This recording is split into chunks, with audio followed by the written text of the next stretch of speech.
ನಾವು ನಮ್ಮ ಮನೆಗೆ ಹೋಗುವಾಗ ಈ ಒಂದು ಹೊಳೆ ದಾಟಿನೇ ಹೋಗಬೇಕು. ಆದರೆ ಸದ್ಯಕ್ಕೆ ಸೇತುವೆ ಹೇಗಿದೆ ಅಂತ ನಾನು ನಿಮಗೆ ತೋರಿಸ್ತೇನೆ. ಈ ಸೇತುವೆ ಮುರಿದು 2 ವರ್ಷನೇ ಆಯಿತು ಮಾತ್ರ. ನಾವು ಮಂಗಳೂರು, ಕಾಸರಗೋಡು ಹೋಗಬೇಕಾದ್ರೆ ಈ ಸೇತುವೆ ದಾಟಿನೇ ಹೋಗಬೇಕು. ಬಸ್ ಮುಖಾಂತರ ಹೋಗೋದಾದ್ರೆ ಓನ್ ವೆಹಿಕಲ್ ಎಲ್ಲ ಇದ್ದರೆ, ನಾನು ಇದಕ್ಕಿಂತ ಮುಂಚೆ ವಿಡಿಯೋದಲ್ಲಿ ತೋರಿಸಿದ್ದೆ ಅಲ್ಲ, ಆ ದಾರಿ ಮುಖಾಂತರ ಸಹ ಹೋಗಲಿಕ್ಕೆ ಆಗ್ತದೆ. ಮಳೆಗಾಲದಲ್ಲಿ ಮಾತ್ರ ತುಂಬ ಕಷ್ಟ ಆಯಿತಾ, ಯಾಕೆ ಗೊತ್ತಾ?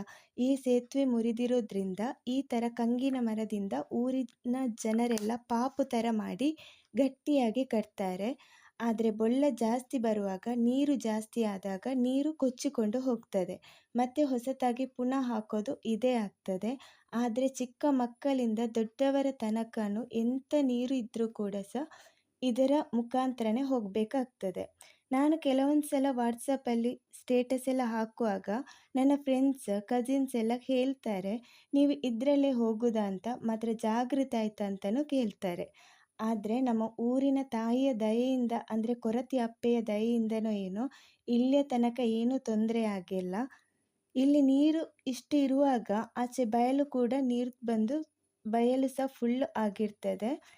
ಇದು 2000 ಇಸ್ವಿಯಲ್ಲಿ ಆದ ಸೇತುವೆ. ಈ ಸೇತುವೆ ಕಟ್ಟುವ ಮುಂಚೆ ಮೊದಲು ಅಣೆಕಟ್ಟು ಅನ್ನುವ ದಾರಿ ಮುಖಾಂತರನೇ ಹೋಗಬೇಕಾಗಿತ್ತು. ಆ ವಿಡಿಯೋನ ನಾನು ನಿಮಗೆ ನೆಕ್ಸ್ಟ್ ವಿಡಿಯೋದಲ್ಲಿ ತೋರಿಸ್ತೇನೆ.